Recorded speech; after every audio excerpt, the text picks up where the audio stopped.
I don't want them in our country, I'll be honest with you, okay? Somebody would say, oh, that's not politically correct. I don't care. I don't want them in our country. Their country's no good for a reason. Their country stinks, and we don't want them in our country. I could say that about other countries, too. I can say it about other countries, too. We don't want them to hell. We have to rebuild our country. You know, our country's at a tipping point. We could go bad. We're at a tipping point. I don't know if people mind me saying that, but I'm saying it. We could go one way or the other, and we're going to go the wrong way. Say, why is it we only take people from shithole countries, right?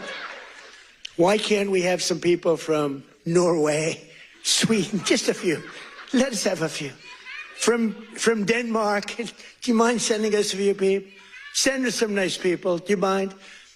But we always take people from Somalia, places that are a disaster, right? Filthy, dirty, disgusting, ridden with crime. So not only are we not going anywhere,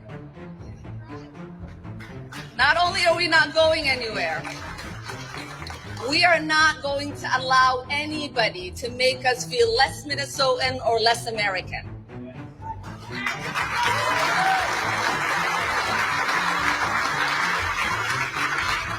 We are not going to allow anybody to push us into the shadows. We're not going to allow anybody to erase our presence and our contribution. And we are not going to allow anyone to scapegoat us. Because as Somalis, what we learned from Minnesotans is that you have to be resilient to thrive in Minnesota. And we are goddamn resilient. This is all I know. I was only 3 years old when I came, and this is my home, and this has got to stop. I'm not scared, so I'm citizen. I'm happy. I'm United States. I brought up America. I'm happy. So why you asking me? Some guys asking me, give me basmati, give me a green card. Why? Why you asking me? Almost every Somali person living here is a citizen. There's more than 100,000 Somalis in Minnesota. Roughly 84,000 reside in the metro. The journey from Somalia started decades ago. My family immigrated here to Minneapolis, to Minnesota in 1993. As my father says, we came to a cold place, but we found people with warm hearts. My parents wanted to provide us a good opportunity for us to chase after that American dream, right? Many fleeing from civil war, crossing continents for a chance to build something, a chance for their children.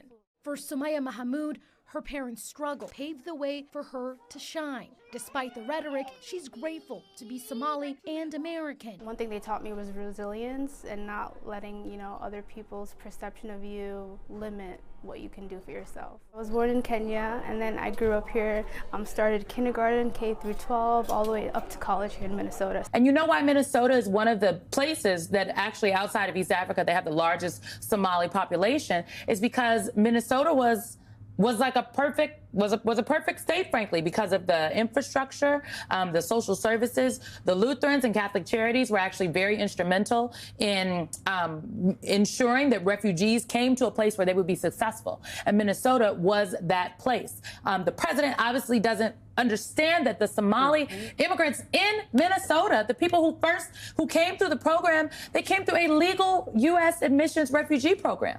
And so when he is talking in a very racist is the only way to describe it, racist and dehumanizing way about an entire demographic of people, he is talking about teachers, healthcare workers, people's friends, families, and neighbors, members of Congress. Right. The derogatory way in which he continues to speak about Congresswoman Ilhan Omar should prompt every single member of the United States Congress, Democrat or Republican, to stand up and say, I just can't get with the racism.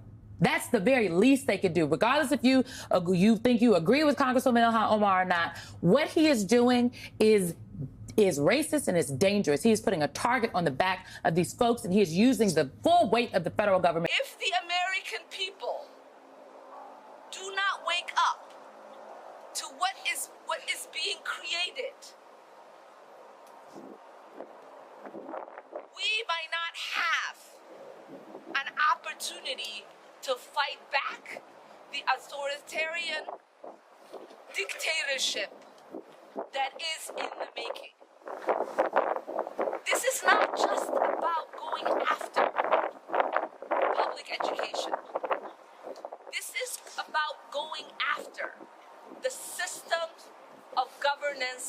we have in this country. Elon Musk, who grew up in apartheid. Yes. Trump, who worships dictators around the country, and strongmen are not interested in our constitutional republic. They are not interested in upholding our democracy. They are not interested in abiding by the Constitution as they sidestep the congressional powers we have in Article 1. They are not interested in abiding by the court orders that our judiciary system is doling out. So you, the American public, have to stand up. Democrats are ready to fight for your rights, to fight for the country we all love, to protect the America that so many people envy. But you have to also be willing to pay attention to what is happening and hold the people you send to Washington to represent you accountable. Common sense with Van Silk. Yeah, I'm here again. Yep, back here. Today we're going to talk about the different opinions of Somalians here in the United States of America. Some of them saying they're not black. You got the so-called President of the United States saying he don't want them here. Country is garbage. They this, they that. Racist as he can be. And he's supposed to be the leader. Supposed to set an example. But you know what? Anybody of color skin, the brown, minorities, dark color skins, this man has a problem with. This man has a problem with women, especially women of color. They all got low IQ. You know the funny thing is, everybody sitting on Trump's administration is the descent of immigrants. Y'all came to our country. You'll sit here and you'll put this clown in office. No matter what I do, I can't avoid these assholes in the morning with their trucks. You'll have to excuse me. I'm gonna learn something. But to y'all MAGAs, feel sorry for you. To my own people in the black community, I feel sorry for you. Because y'all not focused. TikTok is the worst disaster to the black community. I'm just going to speak on it. It's the worst thing that happened to the black community. Because they're just so distracted, lost, not paying attention, stupid challenges. Oh my God. They're not doing enough for the community. And those who are doing for the community, you don't get to know. Because the algorithm, they hide it. They push it away. You can't see it. I'm looking at the ground. Somalia. Woo! They want you out the United States. Hey, you know what? That man could wake up the next morning, I don't want black Americans here. And you have these fake ass ICE agents, these Proud Boys disguised as ICE agents and racist ICE agents out here grabbing black people. And y'all sitting over here worrying about who got fired at Hot 97. Like, who cares of flying red ass? Or did you hear the new album? Who cares? Y'all can listen to a new album, decipher a new album, but can't even sit up here and let's talk about what's going on for real, for real. Let me say something to a lot of your pioneers and legends who I relate to. If you're not into the corporate entity of the music or entertainment industry, y'all can talk about politics because you got nothing to lose. You have no deals on the table. You understand what I'm saying? Get out and speak. Do something for your community, man. Y'all don't do nothing. All y'all want to do is party, post irrelevant posts about, oh, I like this track, I like that track. Oh, you know, The older y'all get, I think the dumber y'all get. America has become dumb. For this man to be in office as dumb as he is, and y'all sitting over here and let people talk bad about Jasmine Crockett.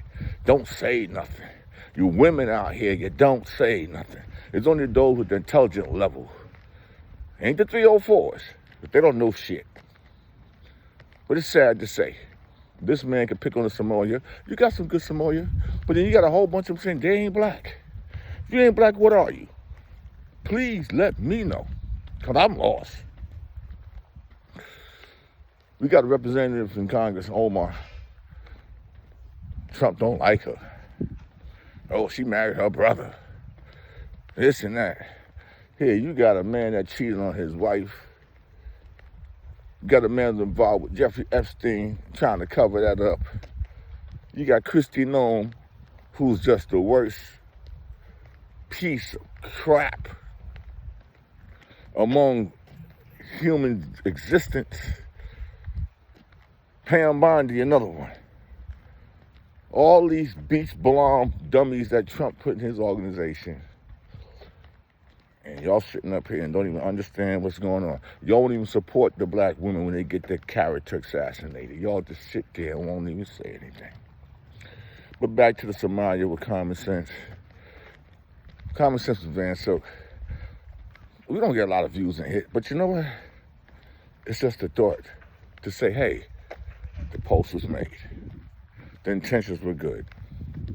And at the end of the day, stupidity wins in America. This is your brother Van Silk. Y'all have a blessed day. And so I come from a different mentality. Being from politics and majoring in political science, everything I did it through that filter. The politics of beauty, the politics of race and beauty, right?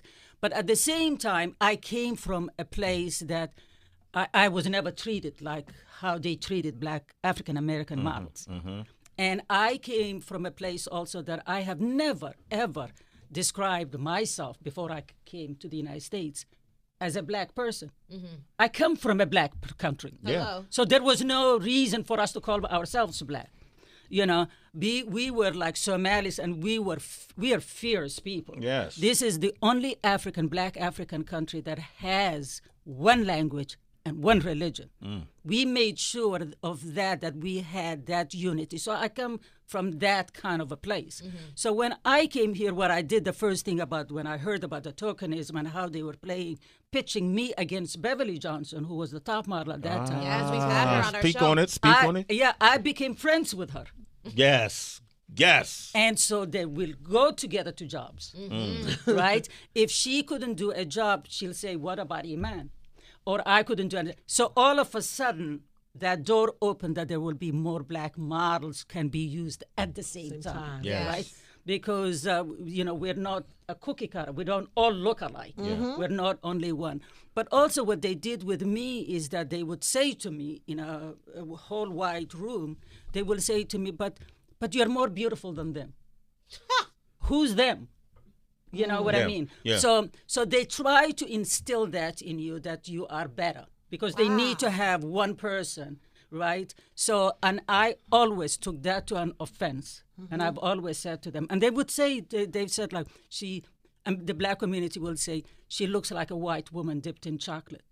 I took an offense to that because I am a Somali.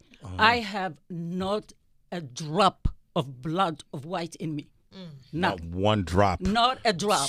I'm pure Somali. There you go. Yeah, Come so on. I didn't want anybody to actually put me into that language or any white person to take any credit of how I look because I have white in me. I don't have any white in me. You better talk your shit. You better talk your shit, Iman. Wow. I've got a question for you. Are you black or Somali? Huh? Would you class yourself black or Somali? I'm black. Because people will be like, I'm Somali, I'm not black. Okay. And, I see you lot as black. I'm from Somalia, yeah. But you are black, no? I am black. But there's a lot of people black. No, I'm not black. I'm Somali. I never really understood that. I'll be honest with you. And I don't really like when No, the point I was trying to make was about the being black or Somali. Those two don't even correlate, you know what I mean? One is a country and one is your skin color, bro. That's just the way I look at it. I don't know. That's like you saying to me, are you British or are you white? Yeah, that's exactly what it is. Do you know what I mean?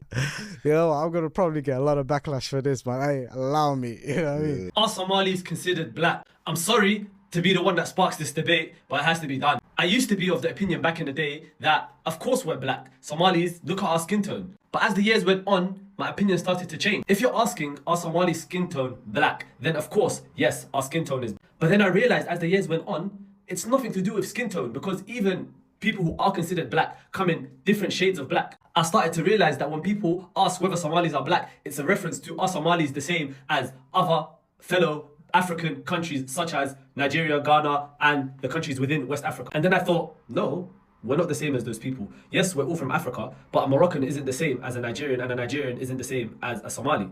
A Moroccan isn't considered black, a Nigerian is considered black, and a Somali, for some reason, it sparks a big debate. You got Somalis who say, we're not black, we didn't go through a slave trade. I don't think going through a slave trade is what makes you considered black first. And at the same time, why are we listening to Western societies who categorize people based on their skin tones? This is a white man, this is a black man, this is whatever, this is an Arab.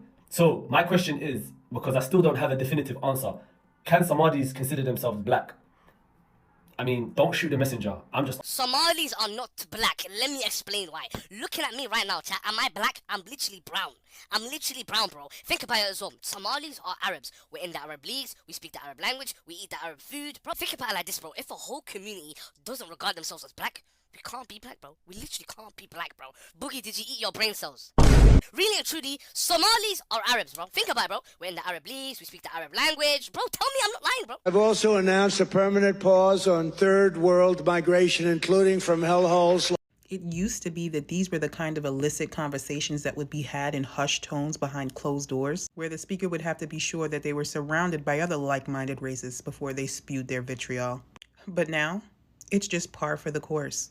And wait, he wasn't done. Permanent pause on third world migration, including from hellholes like Afghanistan, Haiti, Somalia, and many other countries. Why can't we have some people from Norway, Sweden, just a few? Let us have a few. From Denmark, do you mind sending us a few people? Send us some nice people, do you mind? But we always take people from Somalia, places that are a disaster, right? Filthy, dirty, disgusting, ridden with crime. The only thing they're good at is going after ships. Filthy, dirty, disgusting, ridden with crime. Dog whistles for blacks or minorities. Mind you, all of the countries that he mentioned were destabilized from outside forces in the West, but that's not a conversation that he's willing to have. Like and follow for more. As you see, the different opinions of Somalis, people from Somalia, and the Somali man, Omar, who's been here, you know, they don't consider themselves black, some consider themselves black. Is it because of the skin tone of your skin, or is it because of your beliefs, or where you come from? But again, Southwest Airlines, look at it in the sky. Let's just go back and think about what this Grand Dragon sitting in the White House had to say. Garbage shithole country. Now we got the leaders of the Somali community saying they're gonna weed out the evil people. Listen, there's evil people in everybody's community. Don't let them sit up here and pinpoint, oh, someone was taking had a healthcare organization and $7.2 million in fraudulent. Listen, there's so many other people that have done worse than that. So now you want to pick on the Somali community. But let's just go back when the Grand Dragon was running for president. You said they was eating cats and dogs. And then people believed it. But now you got the people, the leaders, different leaders in the Somali community. And Minnesota is a big populated of Somalia in the United States of America. And you do have Somalian people that are great, that work well within American society, and you have those who just stay to themselves. But just always remember, the color of your skin is always going to be chastised in everything that happens in life. Now, here's the question we're going to say. Who's next? Who's next? So I want you to sit back before I go out and common sense with Van Silk to listen to what some of the leaders have to say, some of the people with more of a diverse thought process on this whole situation. I wish you do leave an opinion, to leave a comment. Don't be afraid, because this man sitting here in the White House, who's next? That's the question. But I can tell you one thing, it definitely will be of a darker color. Man, Silk with Common Sense, you'll have a blessed day. This is a moment you could be snatched and taken to ICE facilities for no reason other than the fact that you are Somali-American. This is not the moment to be quiet. An entire army came to Minneapolis to target lawful U.S. residents, Somali-Americans. It is wrong, period. And this is the moment that we stand up. And you can stand up. Don't feel like you're helpless. You're a proud American, and they came for you. And this is the moment you stand up. And here's why Target is important, because Target is not a company that is saying that they care about us. It's a Target that is silent. It's a Target that already bowed down to the Trump administration by reversing its DEI. And here's the thing, Target's headquarters is right here. This is not a foreign company. This is a company that Minnesotans built. We built it with our dollars, with our support. And here's the question, when they're silent, that means they're complicit. We are failing by not choosing to stand up. So we need to stand up. This is a moment that you could be walking to trying to get lunch, and you could be snatched and taken to ICE facilities for no reason other than the fact that you are Somali-American. Stand up for who we are, and especially for all the young people online on social media who've been clapping back in so many different ways. I see you, we hear you, we value you, we love you. This is a moment that our entire community needs to come to, and especially for the young people. This is a moment for you to lead us. If this Target Corporation hears and feels the breath of the weight of our community, I guarantee we can not only reverse what's happening to ICE, but we will send a signal to everybody that this is a community you cannot mess with, because we are organized. And not only organized, we know where to move our money. And when we move our money, oh man, things start to happen. Things start to change. People start behaving differently. As long as they're connected to us through our money, they have a power from us. The moment we move our money, then we take the power back. We accept the president's words. They came from a place of anger and disappointment. I'm sure many Americans feel the same way. The president was right to let loose his feelings. It shocked us into understanding the severity of the harm our people caused. These criminals betrayed America's welcoming spirit.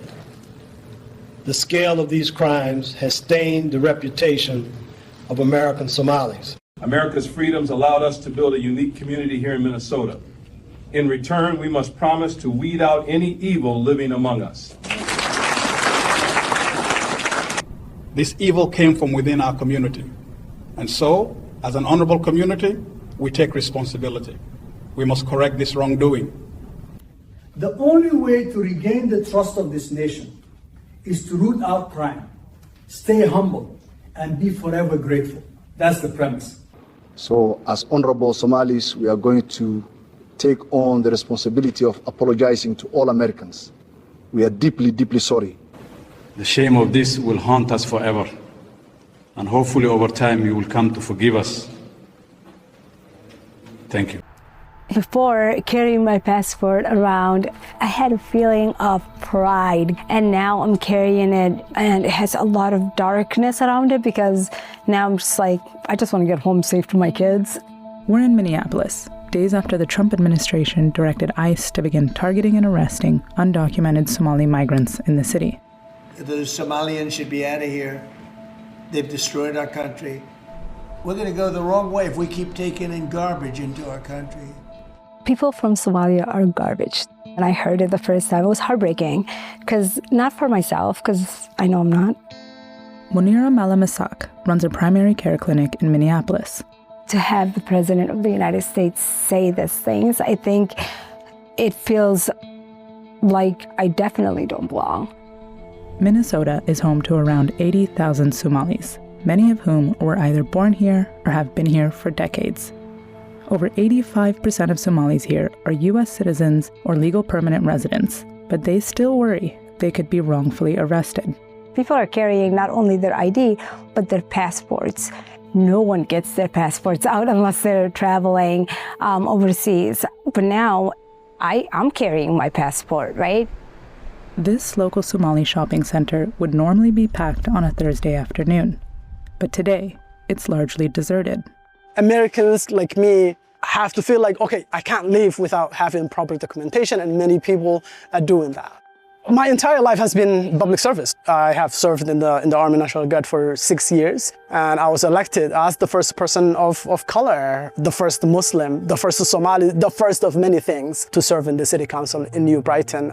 When the president speaks with such vile, racist remarks, you feel like you lost some of that American values that this country had.